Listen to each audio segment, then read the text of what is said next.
우리 그림 보면서 한번 말씀 시작할까요? 여러분 갔다 오신 분들은 잘 아시겠지만 저게 바로 로마에 있는 그 유명한 피사의 사탑이죠. 저도 아직 가보지 못했습니다. 이 피사의 사탑이 1191년도, 지금부터 거의 한 1000년도 전에 세워진 그런 탑인데, 이게 유명해진 이유가 뭐냐면 1년에 1인치씩 기울어지는 탑입니다. 그래서 점점점 탑이 기울어지기 때문에 유명한 관광 명소가 된 것이죠. 물론 지금은 정부에서 그 지방 공사를 다시 해서 잘 받쳐놨기 때문에 더 이상 무너지지 않는다 그럽니다. 아마 계속 방치했으면 한 100년쯤 가면 무너졌을 것이다, 이렇게 추정을 하고 있는 것이죠.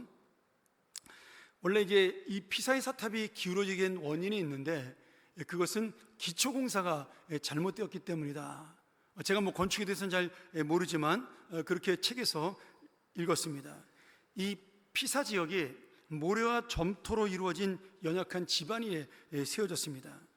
그런데 당시에는 그 땅 밑을 조사하는 기술이 발전하지 못해서 지반의 특성을 제대로 파악하지 못했고, 탑의 무게를 견딜 수 있을 만큼 깊게 기초를 다지지 않은 것이죠. 우리나라와는 좀 반대죠. 우리 동네는 여러분 아시지만 이 지하가 다 안반입니다. 안반. 그래서 지금 양쪽에서 지금 공사를 하고 있는데 거의 1년 6개월을 이 돌을 뚫는 공사를 해서 제가 아주 거의 죽을 지경이었습니다. 아침에 딱 7시 되면 두두두두 소리가 오후 2시까지, 정말 집에 가면 환청이 들리더라고요. 처음에는 한 몇 달 그러고 나니까. 근데 그 지방공사 끝났나 봐요. 지금 한 두 달 전부터 소리가 안 들리기 시작을 하더라고요. 목사가 돼가지고 말도 못하겠고 진짜 정말 힘들었는데, 그래도 집안이 튼튼한 땅에 산다는 것은 참 감사하다, 또 그 생각을 제가 하게 되었습니다.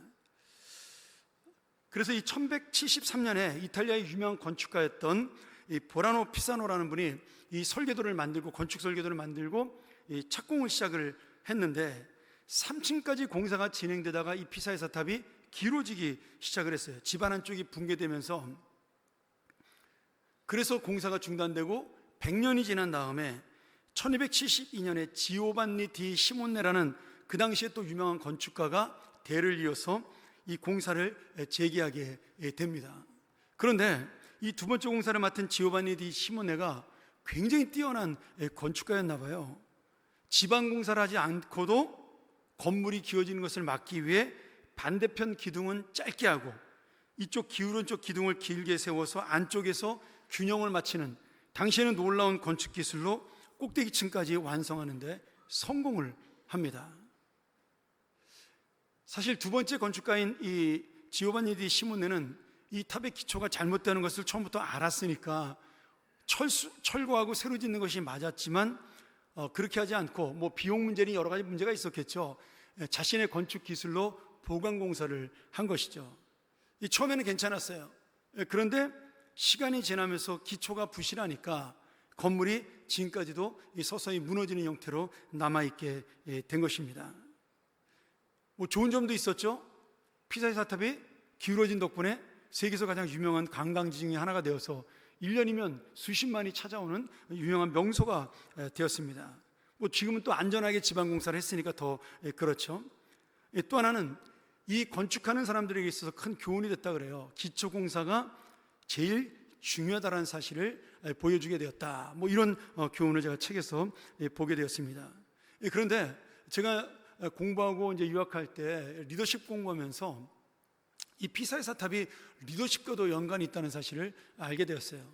무슨 말이냐면 한 교회나 한 공동체 리더가 처음부터 정확한 기초, 내규든지 정관이든지 아니면은 원칙이든지 이런 것들을 분명히 세우고 지켜나가지 않으면 그 공동체가 오래 지속되지 않는다, 그런 교훈이 이 피사의 사탑을 통해서 가르치더라고요. 오늘 말씀도 마찬가지죠. 이 교회의 가장 중요한 것은 무엇이냐? 이 교회를 세우는 데 있어서 가장 중요한 기초는 무엇이냐? 건물이 아니라, 사람이 아니라 복음이라는 거예요. 복음의 본질과 기초가 바로 세워져야 이 교회는 끝까지 갈 수 있다라는 사실이죠. 여러분, 우리가 70년대 80년대 초에 남미에서 해방신학이 굉장히 유행을 했습니다. 그리고 우리나라에서는 민중신학이 유행을 했었어요. 그건 뭐냐면 사회를 바꿔서, 우리가 이 교회가 세상과 사회의 제도를 바꿔서 이 교회를 더 건강하게 세우고 나라를 바로 세울 수 있다는 그런 논리로 우리에게 가르쳤습니다. 물론 우리 쪽 신학은 아니고 자유주의 쪽의, 진보주의 쪽의 신학이었죠. 근데 그 해방신학과 민중신학은 상황신학이라고 우리가 부르기도 합니다. 그 시대에 민주화되지 못한 독재시대, 남미도 마찬가지고 우리나라도 마찬가지고 그 당시에 군부 독재 시대에 있었기 때문에 그런 신학이 일어나서 온 교인들이 나가서 시위하고 민주화를 위해 투쟁해서 나라를 바꿔야 된다, 이런 것을 교회에서 가르쳤어요. 그러나 그것이 예수 그리스도가 말씀하신 진정한 복음이 아니었죠. 그래서 어떻게 되죠? 90년도가 들어서면서 우리나라가 문민정부가 들어서고 경제가 발전되면서 사람들의 마음속에 더 이상 이 나라의 민주나 자유가 예전처럼 먹는 것보다 목숨보다 중요하다는 생각이 사라지게 된 것입니다. 그리고 민중신학이라는 단어조차도 지금은 쓰는 사람이 거의 없게 된 것이죠. 남미도 마찬가지입니다. 그 구티에레즈나 세군도라는 유명한 신학자들이, 세계적으로 유명한 신학자들이 그 해방신학을 주장하면서 많은 젊은이에게 영향을 끼쳤지만, 지금 남미에 있어서의 해방신학은 지금 단어조차도 없어진 그런 유물이 되었습니다. 우리가 그런 것을 보면서 정말 시대가 바뀌고 세상이 바뀌어도 변하지 않는 복음의 진리를 반드시 가르쳐야 그 교회는 오래 갈 수 있다는 것이죠. 그렇게 민중신학과 해방신학을 주장했던 교회들은 지금 전혀 성장을 하지 못한 겁니다. 오히려 교단도 어마어마하게 약해진 것이죠. 저는 그래서 꼭 숫자적으로 부흥되는 것이 어떤 교회의 진정한 부흥이다라고 말할 수는 없지만, 그래도 진정한 복음이 전해지는 곳에 하나님의 놀라운 은혜와 성령의 능력이 지속된다는 것을 우리는 경험을 통해서, 또 저희 같은 목사들은 그런 역사를 통해서 배울 수가 있었습니다. 그러기에 이 교회가 가장 중요하다는, 복음의 본질과 기초가 중요하다는 것을 오늘 바울과 베드로가 서로 충돌하는 이 참 너무나 놀라운 사건을 통해서 배울 수가 있습니다. 이 첫 번째로 가장 중요한 것은 복음의 본질이 이 교회 안에 세워지는 것입니다. 지금 말씀을 보면 예루살렘 교회의 담임 목사였던 베드로와 후배 바울 사도가 안디옥 교회에서 충돌하는 장면을 설명하고 있어요. 오늘 말씀에 게바라고 나왔는데, 게바는 베드로의 그 예수님이 지어주기 전에 원래 이름이죠. 그래서 게바는 베드로의 옛날 이름이고, 베드로가 반석이라는 뜻으로 예수님이 마태복음 16장 16절에 이제부터 네 이름을 베드로라 하라, 반석이라 하라, 이렇게 지어준 다음부터 베드로로 바뀌게 된 것입니다. 자, 이게 싸움이 일어날 수 있죠. 교회라고 해서 충돌이 있을 수는 없지 않습니까? 그런데 지금 충돌한 대상들이 놀라운 겁니다. 왜냐하면 한 사람은 예루살렘 교회, 가장 큰 모교회, 수천 명의 그 교인들이 다니는 모교회 예루살렘 교회 지금 담임 목사인 베드로, 그 다음에 첫 번째로 파송된 선교사인 이 사도 바울, 베드로의 색감한 후배죠, 목회적으로. 그런데 이 사도 바울이 베드로가 잘못했다라고 지적을 하면서 충돌이 일어나게 된 것입니다. 우리가 그 배경을 좀 살펴볼 수가 있는데요. 이 사건이 안디옥 교회에서 일어나게 됩니다. 안디옥 교회는 제가 지난주에 말씀드린 대로 이방인들로 세워진 교회예요. 근데 바나바와 바울이 여기서 사역하다가 최초의 선교사로 소아시아와 유럽으로 파송을 받게 됩니다. 그리고 예루살렘 교회가 그 파송을 인정을 하게 되죠. 그러니 이방인들이 세웠던, 이방인들이 복음을 믿고 세운 그런 교회이고, 또 소아시아와 유럽을 선교하는 선교의 전초기지로 굉장히 유명했던 교회입니다. 아마 그래서 베드로가 이 교회를 방문하게 된 동기가 된 것 같아요. 이 교회가 그렇게 훌륭하다는 소리를 듣고 아마 격려하기 위해서 왔다라고 생각이 됩니다. 그런데 베드로가 오니까 모교회에서 지금 담임 목사님 오셨으니 지금 얼마나 안디옥 교회에서 기뻤겠어요. 그래서 베드로를 잘 대접한 겁니다. 잘 대접하기 위해서 교회 리더들과 함께 식사를 하러 간 거죠. 근데 마침 다른 유대인들, 예루살렘 교회 베드로가 알고 있었던 유대인들이 야고보 선생, 예수님의 동생 야고보입니다. 예수님의 동생인 야고보 선생이 베드로처럼 이 예루살렘 교회를 같이 지도자로서 있었는데, 그들이 보낸 유대인 몇 사람이 이 식사 자리에 나타나게 된 거예요. 그래서 베드로가 생각지도 못한 사람들을 만나게 되니까 깜짝 놀라서 식사하던 자리에서 일어나 그들을 피하게 됩니다. 그리고 그 모습을 따라서 같이 함께 식사하던 바나바도 베드로를 따라가죠. 그러면 식사하다가 중간에 일어선 두 사람을 보면서 지금 남아있는 안디옥 교회 교인들은 얼마나 상처를 받았겠어요. 이런 일이 발생을 한 거죠. 근데 원래 베드로는 이방인과 식사하는데 전혀 꺼리낌이 없는 사람이에요. 왜냐하면 사도행전 11장에서 우리 지난주도 한번 제가 잠깐 말씀을 드렸지만, 환상을 보고, 벌레를 먹으라는 환상을 보고 고넬료 백부장, 로마 사람의 집에 가서 그들에게 세례를 주고 성령이 임하는 것을 봤던 사람이에요. 그래서 이방인과 유대인의 구별이 없다, 그 사실을 마음에 담고 그 가족들과 함께 맛있게 식사 대접을 받고 교회로 돌아왔던, 그러니 이 베드로의 마음속에는 더 이상 이방인과 유대인의 구별이 없어졌어요. 문제는 베드로가 백부장 고넬료의 집에서 식사를 함께 했다는 소식을 들은 이 예루살렘 교회의 율법을 오래 믿은 유대인 성도들이 베드로에게 항의를 한 겁니다. 당신이 교회 목사로 어떻게 이방인하고 밥을 먹을 수가 있느냐? 그러면 유대인하고 이방인이 밥을 먹는 게 잘못된 게 아니잖아요. 근데 이게 우리가 생각하기는 이게 도대체 무슨 문제지? 맛있는 거 잘 먹었으면 됐지. 그런데 그 당시 유대인들에게 있어서 이방인과 식사하는 것은 어마어마한 문제였어요. 자, 유대의 율법에 따르면, 율법은 아니고 전통이죠. 율법적 전통에 따르면 이방인과 유대인은 절대로 같이 식사를 안 합니다. 지금도 안 해요. 유대교를 정통으로 믿는 사람들은 지금도 이방인들하고 식사하지 않습니다.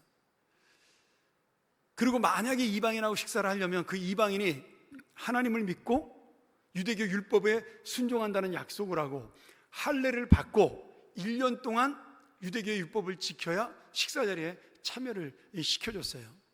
그것은 뭐냐면, 이스라엘 사람들은 내가 너와 함께 밥을 먹는 것은 내가 너를 형제와 자매로 인정하는 거다, 같은 식구로 인정하는 거다, 이런 의미를 담고 있는 거죠.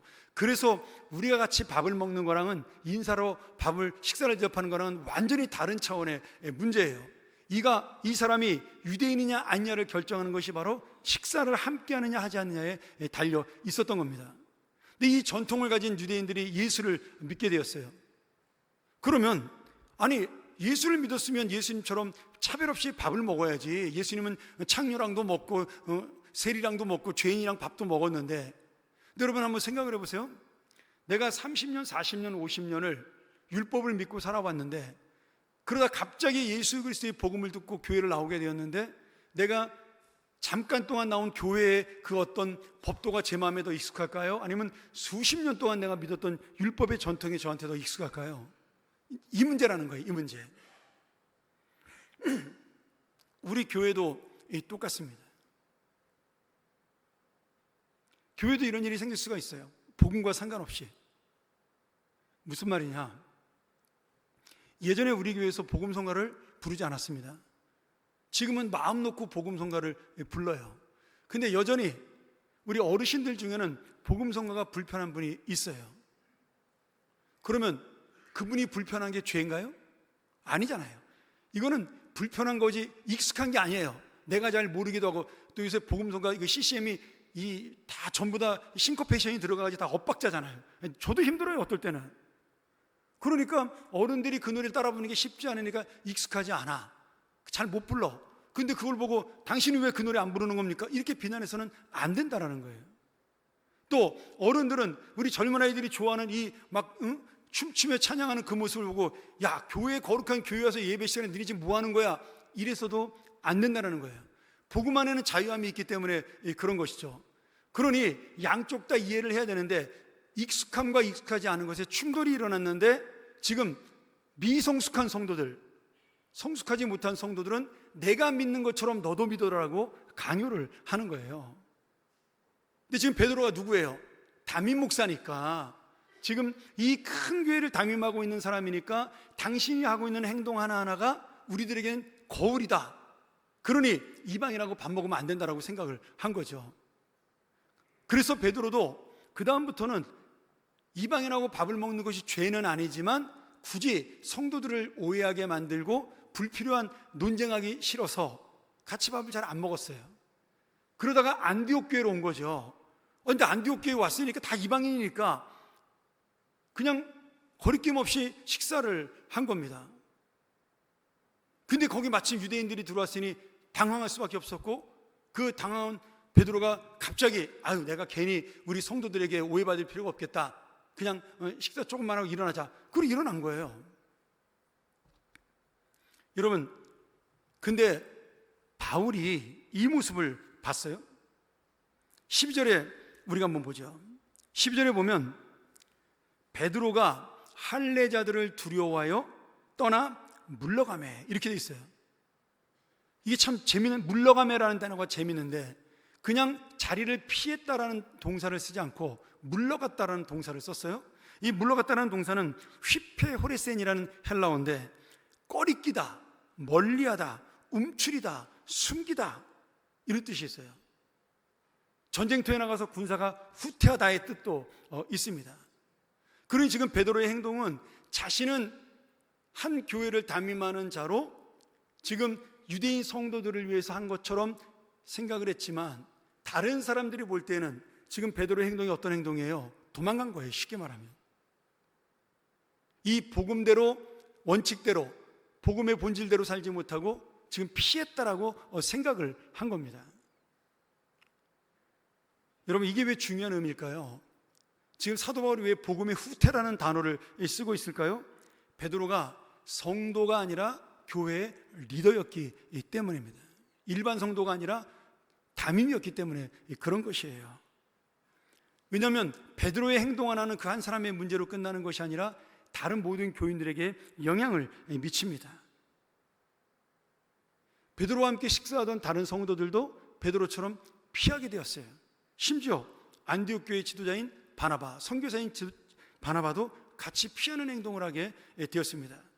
이 베드로의 이야기가 퍼지게 되면 어떻게 돼요? 야, 이제 이방인하고 밥 먹으면 안 되겠다. 교회마다 그렇게 될 게 아니겠어요? 그러면 그 소리를 들은 이방인들은 우리는 뭐냐? 유대인하고 우리를 차별대우하는 거냐? 이게 무슨 복음이야? 그러면서 복음을 떠날 수밖에 없는 거죠. 그리고 안디옥 교회 성도들은 얼마나 상처를 받겠어요? 아니, 우리는 죽을 힘을 다해 복음을 위해 선교사 파송하고 돕고 예루살렘 교회도 흉년 들었을 때 도왔는데 이건 뭐지? 상처받고 실망할 수밖에 없게 된 것이죠. 그래서 베드로가 가볍게 행동한 것처럼 보이지만 사도 바울은 그것을 가볍게 보지 아니하고 당신이 지금 지도자로서 바른 행동을 하지 못했다라고 책망을 한 것입니다. 여러분, 제가 이 말씀을 보면서 하나 깨달은 게 있어요. 지금 이 바울이 분노한 거잖아요. 무엇 때문에 분노한 것이죠? 복음의 본질이 훼손되고 예수 그리스도의 십자가와 그리고 그 부활의 능력이 훼손되는 것을 지금 분노하는 거예요. 제가 이 말씀 준비하면서 가만히 생각을 해봤어요. 나는 뭐 때문에 화를 낼까? 여러분, 저도 화내죠 압니다. 저도 사람입니다. 제가 교회에서 화를 안 내니까 사람들이 우리 목사님은 화를 안 낸다고 생각하는 분들이 많은데 아닙니다. 저 집에 가면 화 잘 냅니다. 근데 제가 지금까지 교인들에게 뭐 거의 제가 한 번도 화를 낸 적이 별로 없지만 우리 집사람이나 애들에게 화를 낼 때 내가 무엇 때문에 화를 냈을까 한번 생각을 해봤어요. 내가 무엇 때문에 분노할까? 여러분, 무엇 때문에 분노하세요? 분노의 가장 큰 원인 중에 첫 번째는 자존심 때문에 분노하더라고요. 그리고 두 번째는 내가 피해를 보게 되면 분노를 하더라고요. 제가 우리 아내와 다투는 100가지 중에 99가지가 교회 때문에 다툽니다. 우리 집사람이 지적을 해요. 제가 교회에서 잘못한 거를. 근데 너무 정확하게 지적을 해.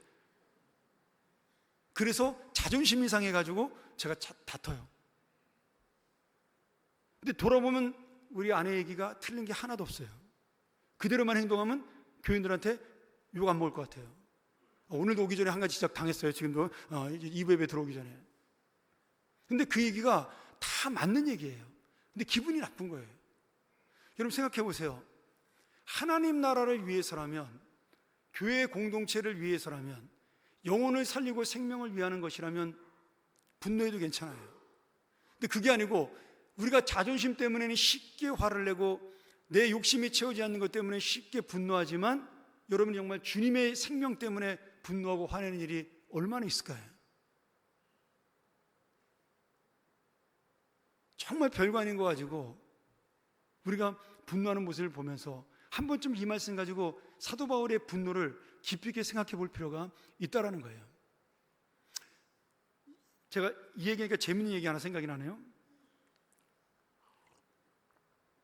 제가 이제 젊었을 때 우리 아이들하고 이제 식사를, 저녁에 같이 밥을 먹는데 이렇게 깻잎이 이렇게 놓여 있잖아요. 근데 저도 깻잎 좋아하고 우리 집사람도 깻잎 좋아하는데 깻잎이 먹기가 귀찮잖아요. 이렇게 벗겨서 먹어야 되니까.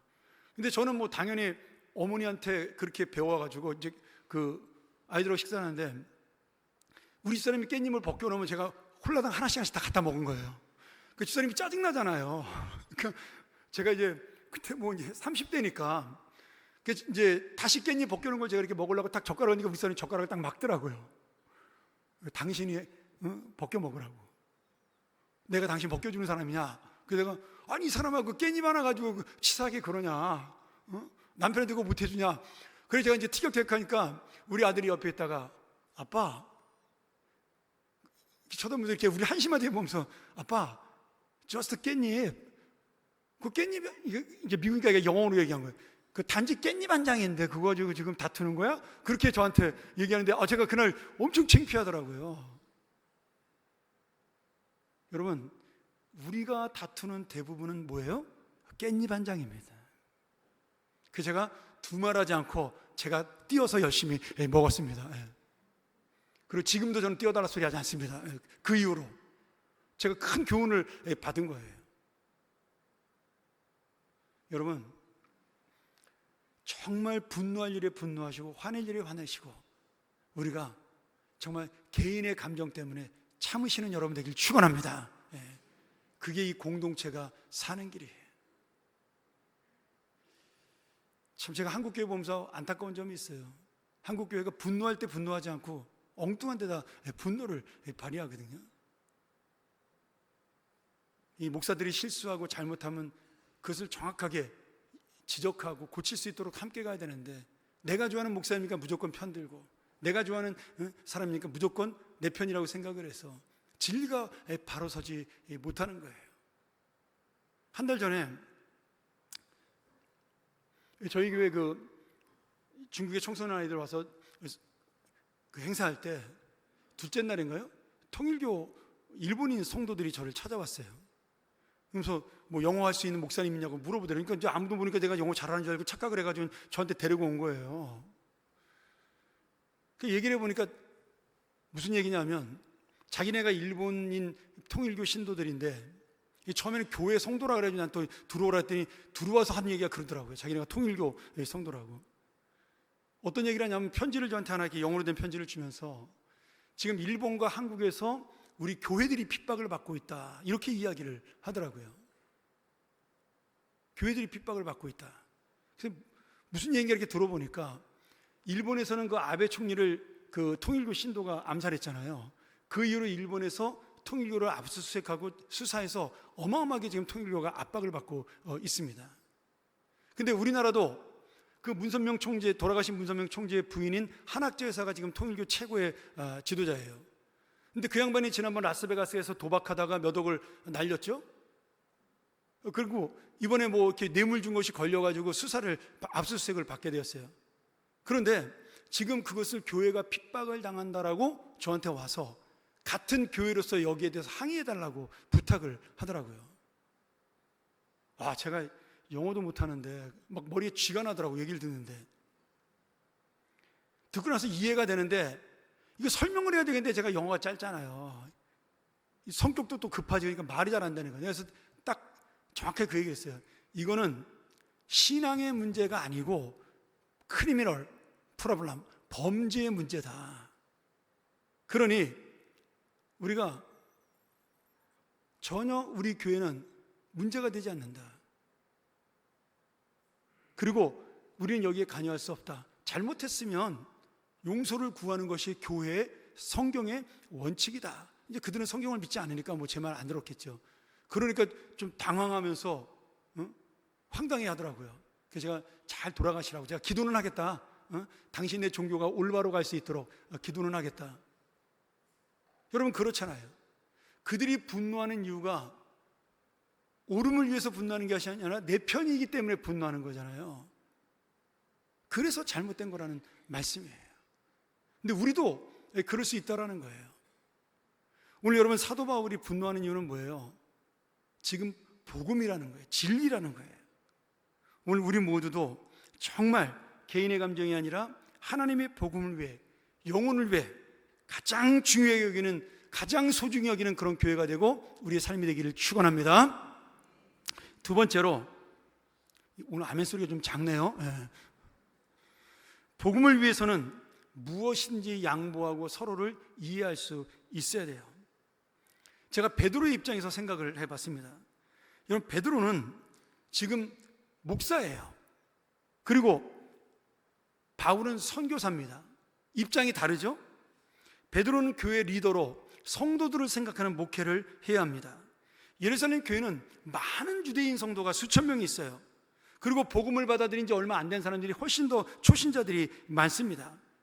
그분들의 신앙이 성숙하지 못하여 예전에 갖고 있었던 율법적 전통을 그대로 가지고 와서 교회에 와가지고 그것을 지키는 사람들이 있었습니다. 여러분 우리 교회도 불교를 오래 믿다가 오신 분들이 예전에 저한테 인사하면 어떻게 인사한 줄 아세요? 지금 그렇게 안 하시는데 이러고 인사하셨어요. 수십 년 동안 불교를 믿었으니까. 그럼 제가 그렇게 인사하시면 안 됩니다. 제가 그랬을까요? 아닙니다. 저는 같이 이렇게 인사하죠. 그건 뭐예요? 습관적인 전통이거든요. 자신이 이런 방법으로 예수를 잘 믿겠다든지 이런 방법으로 신앙을 지켜가겠다라는 그런 방법이지 그것이 잘못된 것이 아니에요. 시간이 지나면 그리고 바른 진리를 계속해서 배우게 되면 저절로 없어질 습관들이에요. 그러니 베드로는 지금 그 유대인 성도들을 보면서 교회 가서 베드로가 안디옥 교회 성도들하고 같이 밥 맛있게 먹더라 이런 소문이 돌아서 초신자들이 상처를 받을 수 있기 때문에, 오해를 할 수 있기 때문에 그런 불필요한 논쟁이나 복음이 방해되는 것을 피하기 위해서 베드로는 식사를 중단한 것으로 우리가 이해를 해야 됩니다. 여러분 담임 목사인 저로서는 이거 100% 이해가 돼요. 장로님들, 권사님들, 집사님들은 문제가 되지 않아요. 그러나 초신자들은 목사가 어떻게 행동하냐에 따라서 영향을 받습니다. 여러분 저는 주일날 100% 그러진 않지만, 중요한 일이 있으면 그러진 않지만 모든 교회 행사가 끝나기 전까지, 그래서 교인들이 다 집에 가기 전까지 특별히 회의하거나 우리 장로님들이나 이런 분들하고 아니면 모임이 있거나 그러기 전까지 제가 그 카페에 가지 않습니다. 근데 저 진짜 아이스 아메리카노 먹고 싶을 때가 있거든요.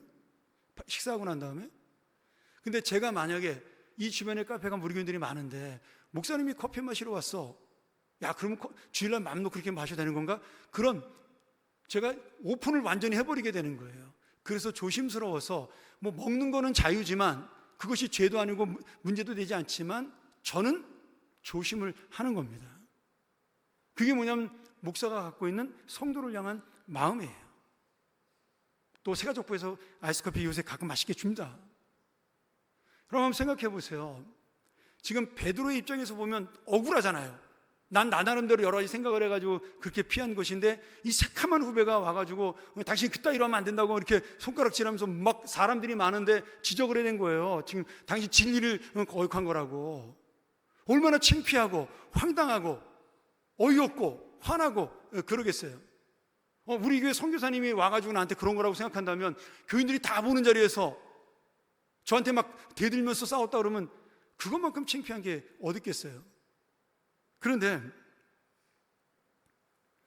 베드로는 이 말씀을 듣고 이해를 한 거예요. 그러니 여러분, 지금 바울과 베드로의 충돌은 잘못된 복음을 지적하는 문제가 아니라 성도를 대하는 태도에 대한 서로 간의 입장 차이에 불과한 겁니다. 근데 그것이 중례사내의 싸움의 문제가 아니기 때문에 두 사람은 금방 이해하고 화해할 수가 있었던 거예요. 바울은 선교사의 입장에서 복음이 방해될까 봐 두려웠고, 베드로는 목회자의 입장에서 교회 성도들이 상처를 받을까 봐 두려워했던 것이죠.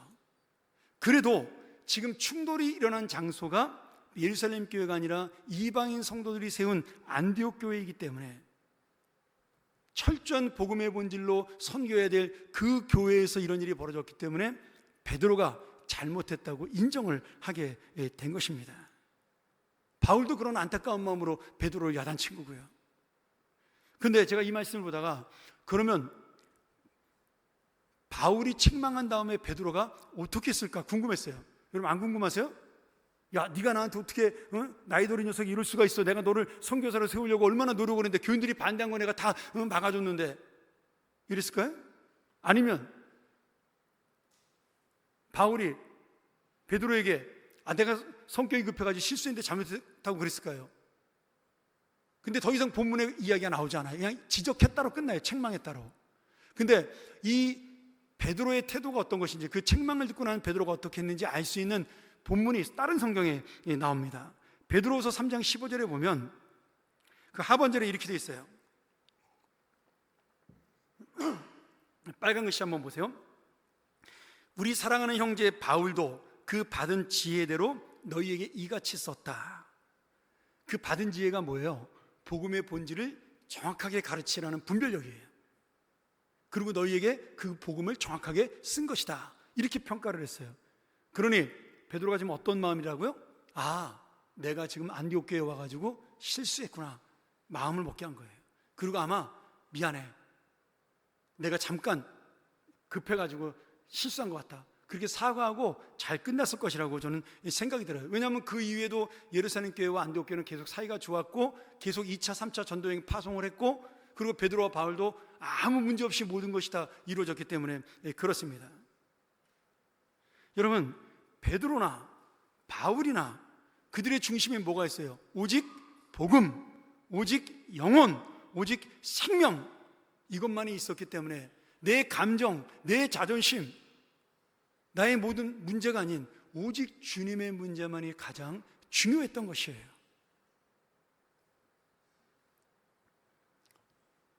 저는 한편으로 바울이 또 이해가 돼요.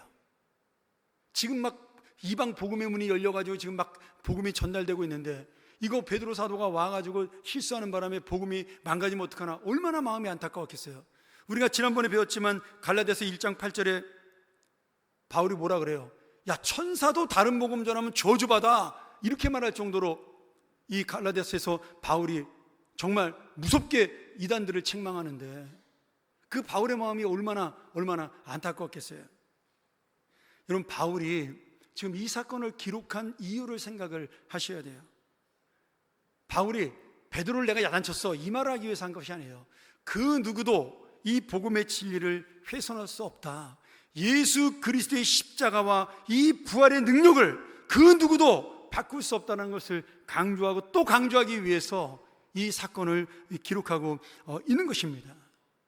여러분, 이 사건이 일어난 다음에 예루살렘 교회와 안디옥 교회, 그리고 이 소문을 다른 교회들이 다 듣게 되었어요. 야, 바울하고 베드로가 한판 붙었대. 왜? 복음의 진리를 가지고 붙은 거야. 이방인하고 밥 먹지 않는 문제에 대해서 분명하게 바울이 잘못된 복음이라고 이야기를 했대. 여러분, 이 소문이 다 퍼졌을 거 아니에요. 그래서 어떻게 됐을까요? 그렇구나, 이방인하고 밥 먹는 것은 아무 문제가 아니야, 우리 이제 이방인들하고 교제하자, 그런 마음이 생기지 않았겠어요? 또 이방인 교회들이나 전도할 때 그런 것들이 문제가 되지 않으니까 복음을 전도하는 유대인들이 얼마나 마음이 자유롭고 편하게 전도할 수 있었겠어요. 예전에는 내가 예루살렘에서 예루살렘 교회를 다니면서 자기 동네 옆에 사는 이방인을 전도하고 싶어도 얘랑 밥 먹으면 좀 부담되는데, 이것 때문에 전도하지 못하던 사람들도 전도할 수 있게 된 것이에요. 그러니 이 바울과 베드로의 충돌은 감정의 충돌을 넘어서, 개인의 문제를 넘어서 어떻게 된 거예요? 복음의 승화가 된 놀라운 사건이라고 우리가 분명히 볼 수가 있는 것입니다. 여러분, 그렇습니다. 내가 말씀대로 살면 충돌이 생길 수 있어요. 어쩌면 저도 많이 그러는데 부담이 되어서 그냥 좋게 넘어가자, 그런 적도 많이 있습니다. 근데 그것은 복음의 진리와 상관없는 문제예요. 그것은 이렇게도 되고 저렇게도 되는 문제예요. 다만 내가 좋아하지 않는 문제인데 저 사람이 이렇게 하자 그러니까 그래 그냥 따라가자, 그런 문제지, 이거 가지고 교회가 흔들리거나 사람이 영혼이 상처를 받거나 아니면 복음이 훼손되거나 그런 문제가 아니에요. 그러니까 얼마든지 양보할 수가 있는 겁니다. 그렇지만 편하려고 복음을 양보해서는 안 된다는 거예요. 내가 굳이 저 사람하고 저 사람이 잘못된 복음을 전하지만 내가 뭐하러 저 사람하고 충돌해? 여러분, 그러는 순간 그 교회는 하나씩 무너지기 시작을 하는 거예요. 저는 아까 피사의 사탑 첫 번째로 건설했던 그 사람이 집안이 약하다는 사실을 알았을 때 누군가 미리 1층 정도 지었을 때 이거 기울어질 수 있겠습니다라고 권하는 사람이 있었더라면 달라지지 않았을까요? 근데 그 건축가의 자존심과 어떤 실력을 믿었으니까, 그리고 이런 말 해봐야 소용없으니까 방관했던 것이 결국 탑이 휘어지는 그런 결과가 빚어지게 된 것이죠. 오늘 여러분, 내 개인의 문제에 있어서는 100% 양보하세요. 설득하세요. 감정 상하지 말고. 그러나 교회의 복음이 훼손되고 영혼이 다치는 문제에 대해서는 여러분 분명히 우리가 진짜 중요시 여기고 분노까지 하지는 않아도 되지만 이야기할 수 있어야 하는 겁니다.